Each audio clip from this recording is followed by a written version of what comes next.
Okay. Yeah, we can call it on time. Okay. Hello, John Burr, Chair of the Armory Park Historic Zone Advisory Board. Welcome. We're calling the meeting to order at 6:30 p.m. on Tuesday, the 19th of December, 2023, for hopefully our last Zoom meeting. Eeny, meeny, miny, mo. Sarah hopefully will join us. We'll need to kind of watch and see. She's expected. I guess we should do roll call. Sarah, not yet. Tom's here. Here. Great. Helen? Here. Maurice? Here. Pat? Here. Great. Stan? Here. And me here. Okay, we have a quorum and we can move ahead forward. Contrary to last time we met, apparently we can entertain a single motion for all three sets of minutes. They have been posted formally for September 19th, October 17th, and for our election meeting on November 14th. Sarah has joined us at 6:32. Welcome, Sarah. Thank you. Great. Do I hear a motion to approve all three sets of minutes? I make a motion to approve. As submitted. Thanks, Stan. Do we have a second? I'll second. Tom was first. We'll do it. All right. Roll call. Sarah. Aye. Tom. Aye. Helen. Aye. Maurice. Aye. Pat. Aye.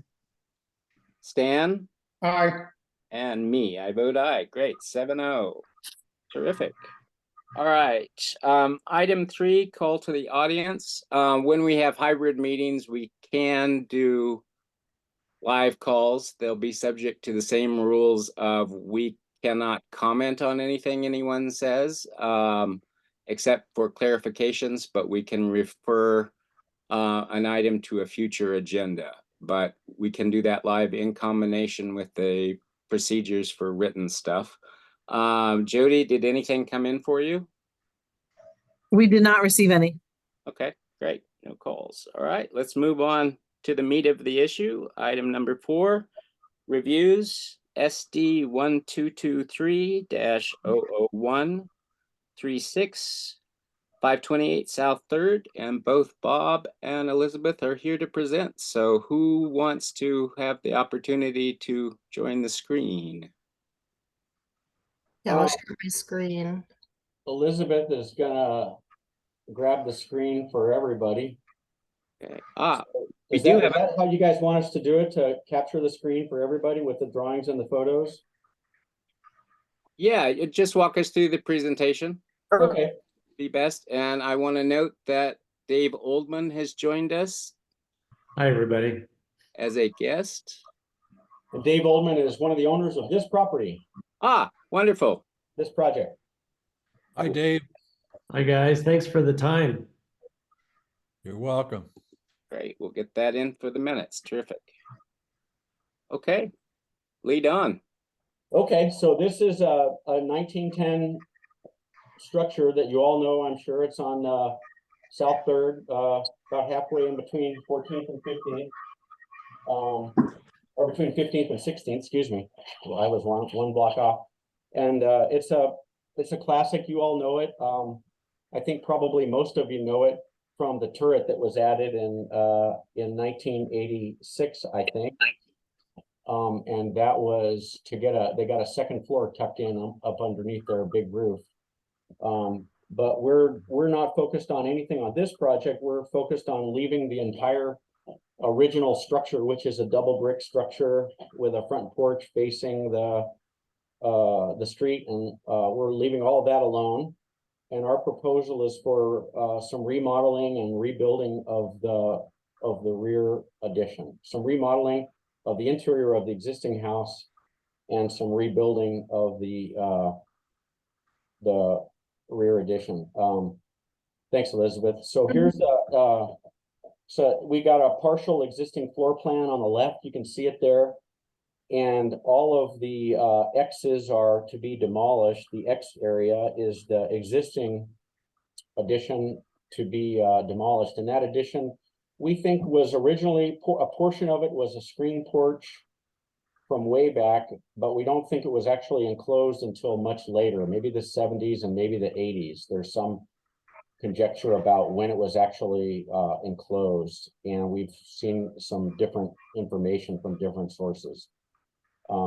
So we are proposing, though, if you go to the inside of that existing structure, to the remodel areas include the kitchen, and there's an adjacent bathroom to it that we're going to remove, and an adjacent bathroom to that rear bedroom that we're going to remove. And we wanted a more substantial master bedroom suite than what's currently there at the upper part of that existing floor plan. And so we are proposing to have our addition have some additional elements for the master bedroom suite, like a bathroom, more substantial master bedroom, master bath, and that is located there within the new addition, which is going to replace the existing addition. Then, in addition to that, we wanted to have a larger laundry, a larger guest bath, and a larger guest bedroom, and all of those we are proposing to include in this newly created rear addition. So the new rear addition is larger than the existing one, although it's going to function much the same from the street, in that it's tucked underneath the large roof of the original double brick house. So it's going to function kind of in the same way as an addition on the rear of the structure, which is kind of what you see all over Armory Park in quite a number of locations. So we've chosen to have the new addition just about a foot roof, about a foot to a foot and a half below that existing eave, and it will just pitch to the rear and to the sides of the property with a very flat angled hip roof on the rear of it. So the addition itself is double hung windows with brick sills. It would be a frame structure. It'd be stuccoed. We'd leave all the existing double brick house alone up front. That will remain just as is. And so this addition, we think, will complement the brick house nicely. It's something to demonstrate that it's different from the main house. So it'd be a smooth stucco and kind of tucked in there below that roof. There's that one, oh, you can see it on the right hand side there. It says proposed partial east elevation.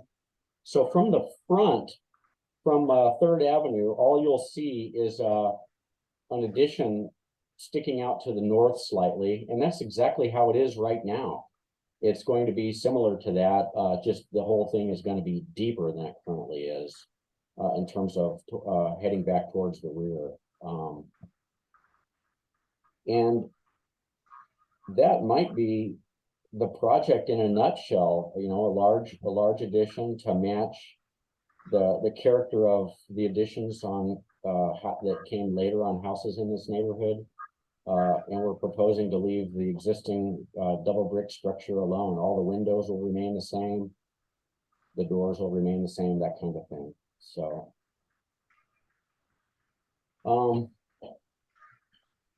trying to think, yeah, we should, do you want to look at photographs? Have you all seen all of the submittal with all of the contributing property photographs and development Yeah, zone? we and all got of it.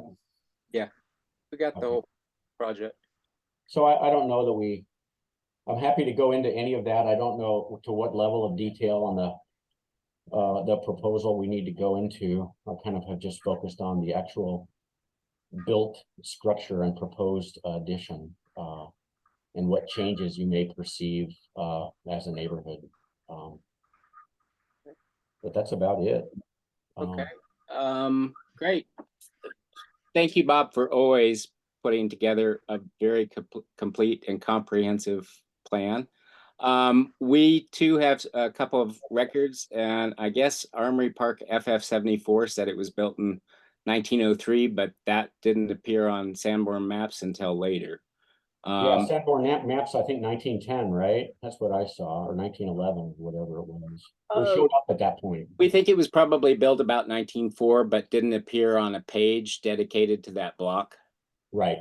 until later. And Actually, I did find a, sorry to interrupt. I did find a Sanborn fire map from 1901, and it looks like the main house is already there. So I wonder if the completion date is 1904.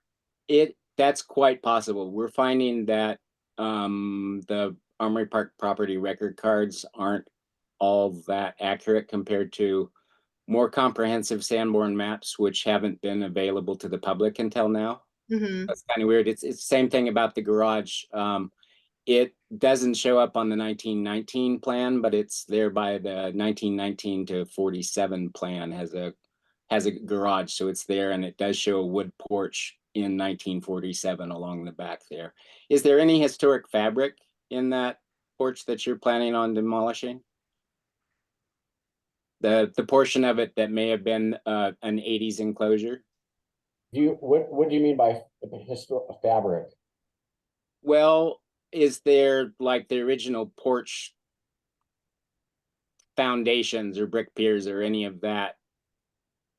It obviously got filled in at a later date and closed, and probably with some dicey stuff with a lot of replacements, because that's pretty common. But I was just wondering if there was any historic fabric left on the interior of the portion that is roughly represented by the section with the south door, because that looks like it was probably the footprint of the former back porch. Oh boy, that's a good question. Just be aware of it. You may want to reuse some of those parts. We actively Yeah. encourage that. It's obviously been monkeyed with, so I'm not terribly worried about it. Yeah. And what we see now is obviously not contributing in its current iteration. The other thing is, you mentioned on that the new little bump out, you show the new proposed window, which matches your addition. But I think from the floor plan, it looks like there's a larger window there, so it will be actually a little bit more compatible facing the street. Mm-hmm. That's true. That's true. Okay. It'll be more of a standard 2/1 or 1/1 double hung window. So, Okay. And you're proposing all wood, single light doors and all wood windows, correct? yes, well, that door there that you're looking, the cursor's at right now is a half light French door, but the rest of them would all be double hung windows. Yes. Okay. All right. And there's a couple corrections I noted. The awning window you show up there in the attic Uh-huh. was listed as window 12 on your schedule, not window 8. Okay. Got it. Thank you. Just as a little tidbit. And in I see it. that particular location, I don't have any problems with it.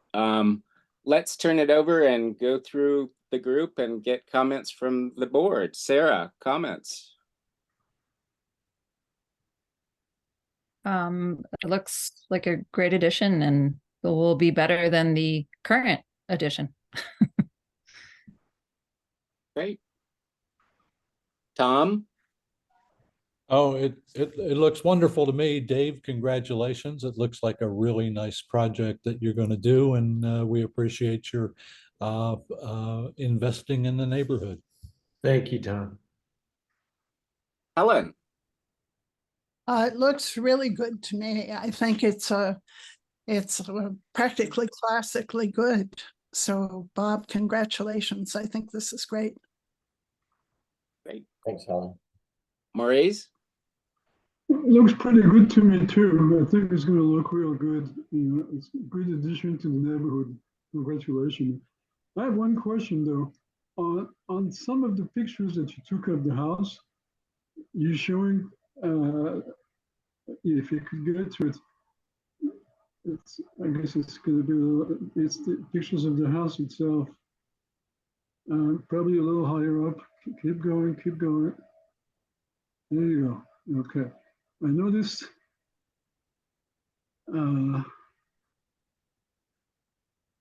Okay, can you blow it up a little bit because I can't see really Mhm. too well. Okay. Where are we aiming Yeah. for? Yeah, if you look at the two bottom pictures, one says existing north elevation, and to the right of it, it says existing south elevation. Yeah, So those I'm a little, are both north elevation. It was mislabeled. that's what I thought. So, Mhm. no big deal. I figured I just mentioned it, and it looks very good. I think it's gonna be a great project, bringing to the neighborhood. I can only applaud it. And again, congratulations. Just quickly, while we were on that page, I'm assuming those are just metal bars and mesh that were applied earlier over the master bedroom windows and doors, rather than a partial closure of that window. It's kind of hard to tell from that photo. On that north elevation, Yeah, Here exactly. and right here. Is that just bars with metal mesh behind it? I don't remember. It I is think just it is.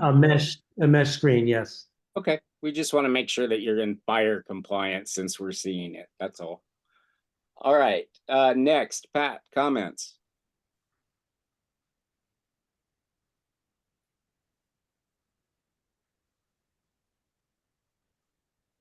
And Lynn Sutherland has joined us. Hello. Pat, any comments? Did we lose him?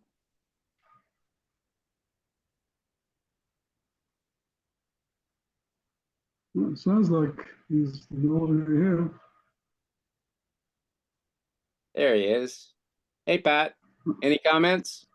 That looks like a good project. The drawings are very well done. And no, I don't have anything of substance at this time. Okay, and Stan, last alphabetically, anything? Yeah, no, I really don't have any issues related to Armory Park Advisory Board. My only comment is the slope of the roof on the back, which is 1/2 12, and you've got shingles on that, asphalt shingles.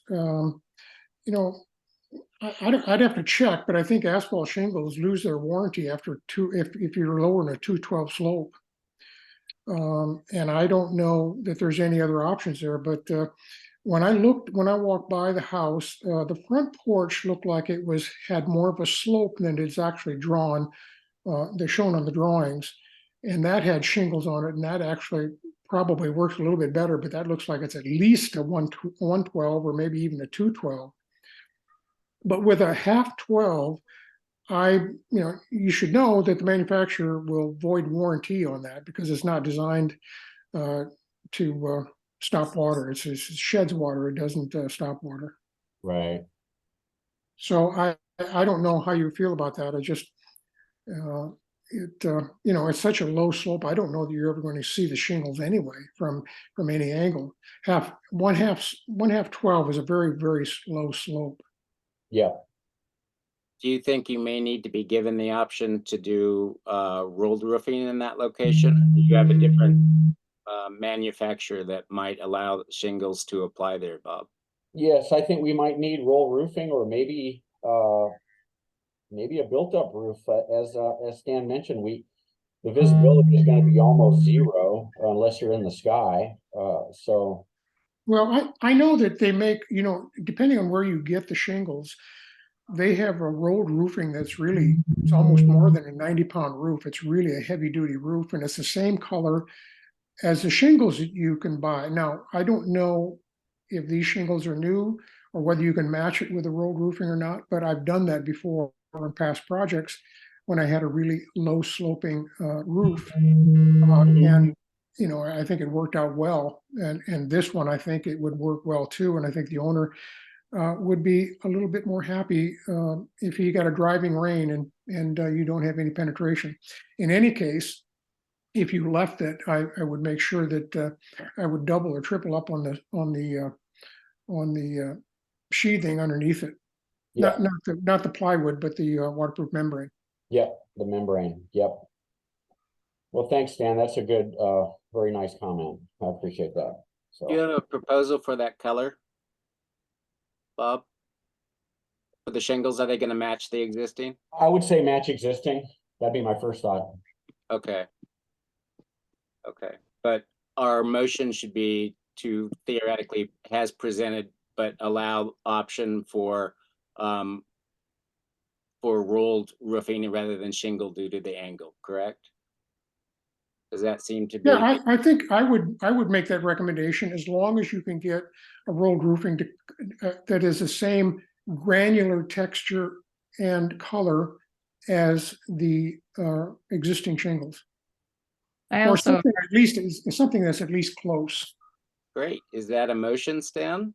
Yes. well, I also heard built-up roof as a option too. So I don't know if we want to include both of those. You could do a built-up roof. You're most likely going to use a high reflective surface on that in order to get rid of the built-up roof look. But I don't know what they have available right now in terms of color on a finish coating for a built-up roof. But that would be another option certainly for that low slope. Would a metal roof be an option as well? Metal roof is an option. You can go again on a low slope like that, but you got to watch your waterproof membrane on that too. I would make sure you double up or use a self-adhering membrane on that would.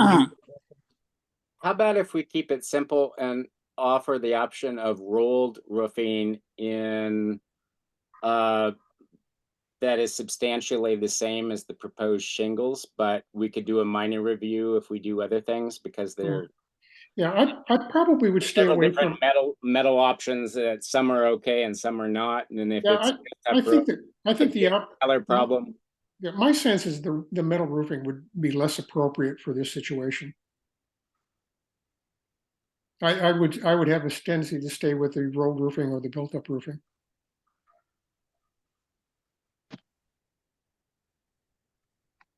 Okay, so are you making a motion to approve the project as presented with the option for rolled or built-up roofing in the rear to substantially match the existing or proposed shingles? I think that was stated quite well, John. I would agree with that. Do we have a second? Yeah, I would second it. Great, thank you, Maurice. Any questions, comments, concerns? Are you okay with that, Bob? Yes. Okay. Any comments or can we go to roll call?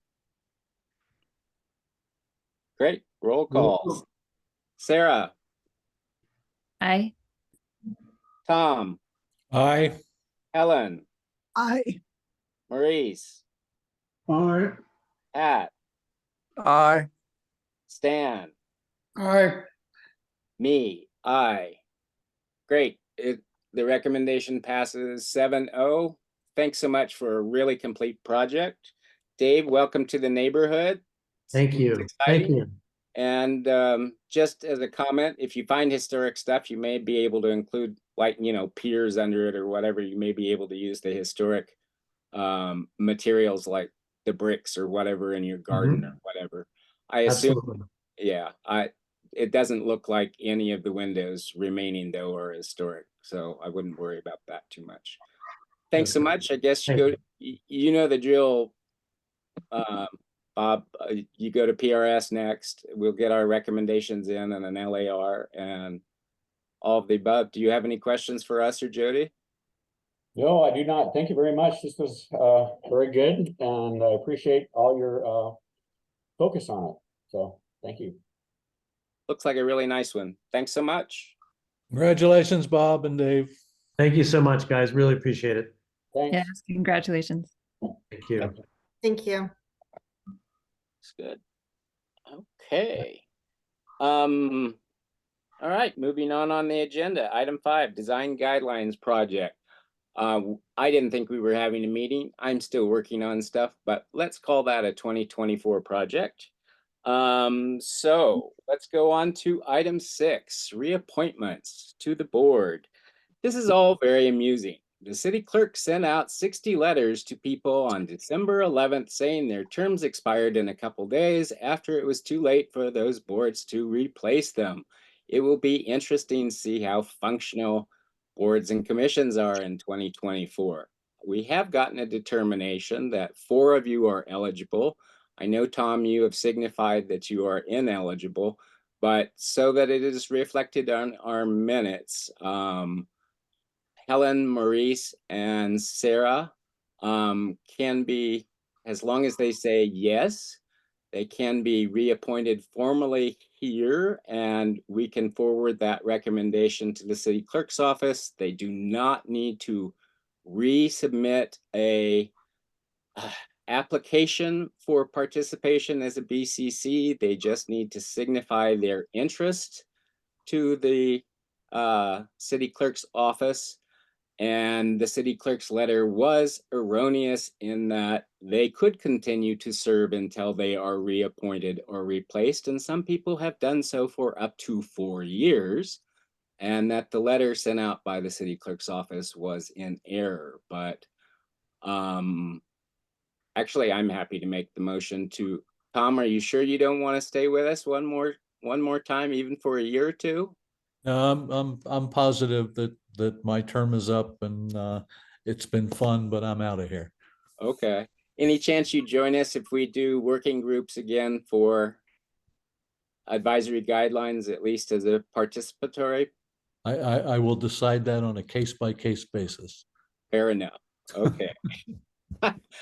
Are we all okay? I'll do roll call if we're okay with reappointing Sarah, Helen, and Maurice for a second term per the guidance from the city clerk's office, now that we finally got that list. Do we have a second? I'll second. Thanks, Tom. Okay, all in favor, roll call. Sarah, Aye. Tom, Aye. Helen, Aye. Maurice, All right. Pat, Aye. Stan, Aye. and me, John. Aye. Okay, 7-0.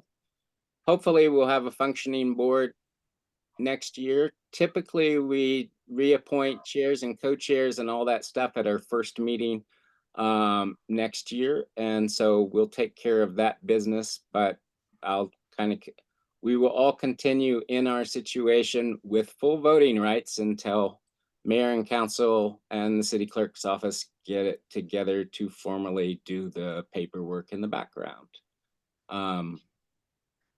I think that's about it. Okay, more housekeeping. Item number 7, vote on meeting format. Even though we decided as a group unanimously to move towards hybrid meetings at our, what was it, August 29th meeting, because it was not an agenda item, the city clerk's office would like us to formally take a vote with an agenda item that we would like to do a hybrid meeting. Just for clarifications, mayor and council just approved guidance. There are new hybrid rules and there are new state rules. For instance, if we have live meetings, we need to put on the agenda when the doors open and the public can access it. And we'll need to put an application or we'll need to put an address in and a regular listing. We are planning to do it at Safford School. We are going to generally list it because we may be in various rooms. Generally, it will be the library, but it could be a smaller room or a larger room if we have a heavy agenda, who knows. But it also allows us to do Zoom meetings for convenience or inability to get a quorum any other way at any time throughout the year. So it gives the most options all the way around. So would someone formally like to make a motion to switch to hybrid meetings for calendar year 2024? John, before we take a vote, can I ask a question? Sure. Since I wasn't at the August 29th meeting, could you define what a hybrid meeting is? A hybrid meeting means that it is a combination of in-person and live, which means we will generally be at the school. The neighborhood association has all the equipment. So the meeting will be recorded live, but any member of the board, any member of the public can join viewing a link.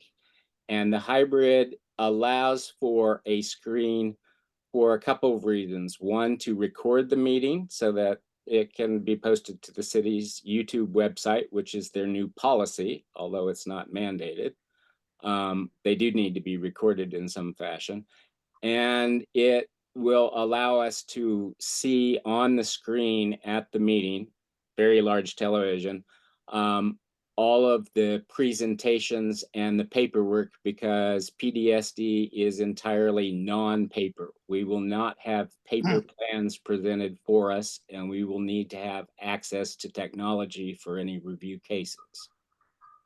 So it gives us the most options of meeting collectively, which is a good thing in terms of public participation and getting the neighborhood behind what we do and being able to participate and show up and ask questions by networking, but also gives us the benefits of the technological function and access to plans. Does it leave an option for a member who may be out of town to join via Zoom?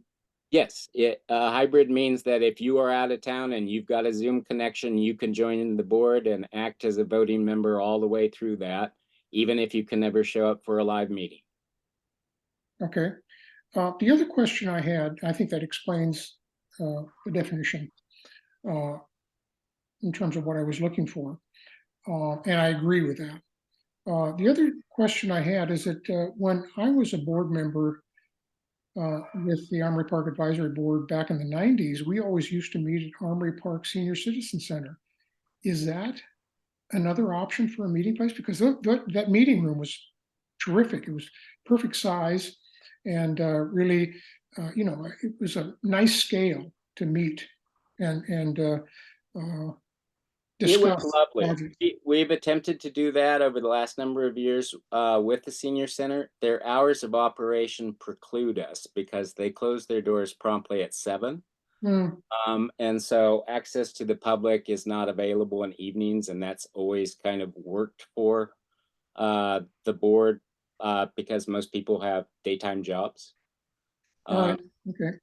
Too bad. That's nice. That was a nice place. We also did it for a number of years at the parish hall at the down at St. Andrews, but they are going through renovations and that's not available, and they have less hardware on hand that we can interact with the technological devices that we have on hand to us. All right. City would actually prefer us in a city-owned building.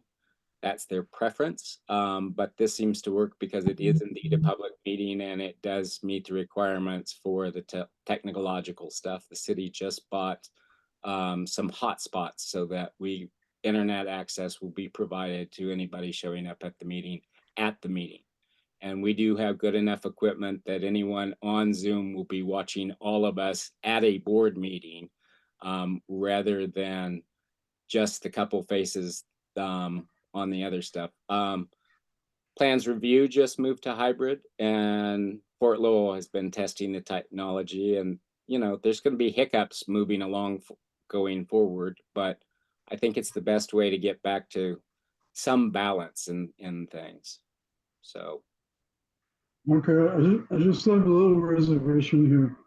Is when we had those hybrid meetings, there was an issue with the focus on the speaker and focus on the rest of the assembly. In a regular Zoom meeting, we can actually see everybody's face and pretty much see, who is the speaker and the people in attendance. In the hybrid meetings we had, we did not have that possibility. So I was thinking that I think it could be resolved by using 2 computers instead of 1, 2 cameras instead of 1 at the meeting place itself. Maurice, One that would be. Maurice, we did get another camera, so we could do that. Fort Lowell's had that problem. It started to work better when Plans Review tried it, although only 2 members showed up for the live meeting and everybody else was on Zoom. But there are ways to set up the camera so that anybody attending by Zoom can watch the whole board deliberate and discuss the issue, plus having access to the plans. We're hoping that we can get the bugs worked out to move forward to do that. I think it'll be great. If we could do that, I think it's a winner. Because like I said, the idea of a hybrid meeting is very convenient, especially for, traveling folks and, board members that are not in town, but like I say, we need to work more on that technology in order to really make it a media experience. Whereas we get good views on the speakers and the audience as well. And if we could do that, then I think we got a winner. Well, it may take a couple little bugs to work it out, but I think it gives us the most options. The new guidance is live only meetings, hybrid meetings, or virtual meetings, i.e. Zoom or Teams. Hybrid is the only one that allows for all of the above, but because all of the paperwork for reviews is by technological means, I think we are limited to the hybrid meeting rather than a live public meeting. Just commentary. Lynn, could you mute? We're getting some sound interference from your connection, I think. I'm sorry. It's okay. Thanks. Okay, so do we have a motion? Yes. I present a motion that next meeting should be a hybrid meeting. Could you clarify that so that that's the calendar year 2024?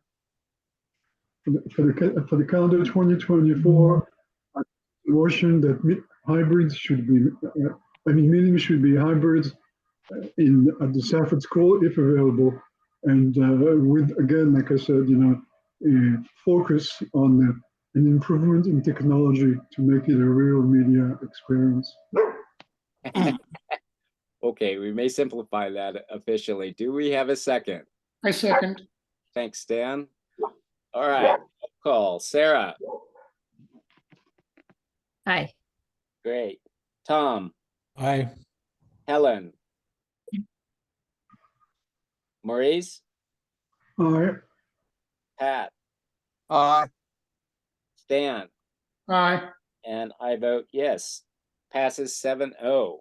Terrific. We've got that on board. Let's see. Moving on to item 8, which is, oh Lord, I can't read my printout. What is item 8?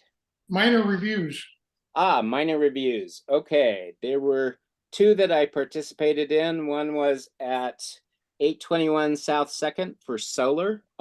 We did that review on site on December 8th, and it was approved, although the plans showed the roof framing as being 2x8 studs set 16 inches apart, and you could look at the house and realize that it was actually not old nominal 2x4s set on 32 inches center. So we had to suggest that they may need to do some internal structural reinforcement to hold it up. And then the second one was at 510 East 13th Street. It was for window replacement and a new fence. It's kind of a funny house that's been modified over the years. In the 40s, it had steel windows and enlarged openings put in all the way around the building, and the people who own it want to replace them with clad wood double hung, starting from the front facade, so it's more compatible with the neighborhood. Those were approved. And then a fence plan that was approved in concept, but the details will need to be done because it was an incomplete application.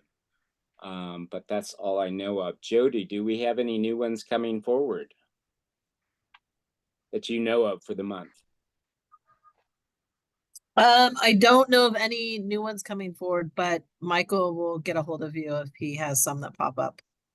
Okay. All right. Then item 9, call to the board. Who wants, I'll just go through roll call. Sarah, anything? Nope, nothing here. Okay. Tom, anything? Nothing to report, but I want to thank you all for putting up with me for 4 years, and it's been fun, and it's a good enterprise, and I wish you all success in the future. Thank you, Tom. Yeah. Claps. It's been a real pleasure, and I hope you'll think about maybe sometime doing public service again, Tom. You've been great. In the future. Okay. Helen. Nothing to report at this time. Wow. Hallelujah. Maurice, anything? I've been pretty busy doing some renovation on some houses, especially on the Arizona Avenue. There was this adobe house that was kind of falling apart, and it's back to its beautiful 1905 gorgeousness. We went all the way. We used special fillers, lime-based fillers, for the walls, and it's really beautiful. If you happen to be taking a walk on Arizona Avenue between 14th and 15th Street, look on the east side, and you're going to see some changes, and it looks really good. My daughter has been doing all the work, and I just want to point out that this is really a nice addition to the neighborhood. That's it. Hey, Ben. Pat, Hi. anything? No, I don't have anything this evening. Thank you for asking. Sure. Stan? Yeah, the only question I've got is probably directed to you, John. During our last meeting, you were the volunteer that agreed to follow through with the movement with Tucson Electric Power and the high voltage line running through potentially our neighborhood. Any news on that? Sure. That was one thing I was going to speak about. They have officially recognized me. I don't know if Maurice also got the notification. We both signed up as representing Armory Park, not the advisory board. And we were able to talk with staff about things. There was a little spur of a high tower electric transmission line coming in around the industrial block across from South 2nd, but we asked them if they could do it along the railroad line, and they seemed to concur because it was only serving 2 businesses, and that they didn't need to go into adjacent issues with the historic preservation zone, which they were unaware of. And then there was a second dead-end transmission line coming up 15th and running up Railroad Avenue that didn't go anywhere, and they had put it as an opportunity on their map because it's a non-regulated wash where they thought they might have clearance. And when I pointed out that it was 22 feet wide and had 0 lot line adobes all the way along it, and that they couldn't put in the foundation for anything, they have apparently taken that off the proposal. So Armory Park is not expecting any incursions or lines through it. The only thing that might happen, the next meeting will be, I think, on the 11th of January. I plan on participating as a neighborhood representative on that. They are planning to have a final plan as of July and go to the ACC commission at that time. But I'll keep you updated if I hear anything about it. The only thing that would potentially impact Armory Park is half of the neighborhood from 4th Avenue East would be in the impact area if the neighborhoods chose to do a 50 years tax incentive district to tax themselves for undergrounding as part of that smaller defined area, which I don't think anyone is going to sign up to tax themselves in perpetuity for $100 million. But we'll see. I'll keep you posted about that. the only other thing I have is that there is an IID Design Review Committee meeting tomorrow morning at 10 o'clock, if you're so interested. It's for the old Beaudry Motor building that was built in 1940 on Northstone Avenue, just across from West University. And that starts, it goes from 10 and 11, and it's a Zoom meeting as well. The next mayor and council regularly scheduled meeting is January 9th. Hopefully all 4 of you, including Lynn, will be on the list for mayor and council to formally approve it. I will say all of you will have to probably go in and get a notarized sworn oath before, but usually you can do that at your bank for free. Just have them sign it and send it in terms of paperwork. But hopefully we can be supportive for all of you. Looking forward to next year. I've got 1 more year and then I term out. I did talk to Martha at a cocktail party, and she's potentially thinking 2025 might be a comeback year. So I was all excited and hopped up and down. But we are going to need to get more and more members. So as you're out and about at holiday parties, if you see anybody in any category you think is going to could be potentially great for the neighborhood, please chat them up and we can put them forward at any time during the year at a board meeting to expand the board now that we know we're going to be here for the foreseeable future. And with that, I think, Jody, anything coming up forward? I know that there might have been a case in January. Does it look like that's going to happen, or do you think it'd be more like February? And do you have anything for us? I do not have anything for you. On the item, I don't know. It's always dependent on when the applicant resubmits information, and how the timing goes with the putting out the agenda. So I'm not sure if we'll have a meeting in January. Okay. Anything else from all of us, or shall we just send each other greetings and thanks for yet another year and adjourn the meeting? Happy New Year. Happy New Year. Happy Happy holiday. New Year, everybody. Enjoy the holidays. Great. We are adjourning the meeting at 7:18 p.m. Thank you all for coming. See you next year. See you next year.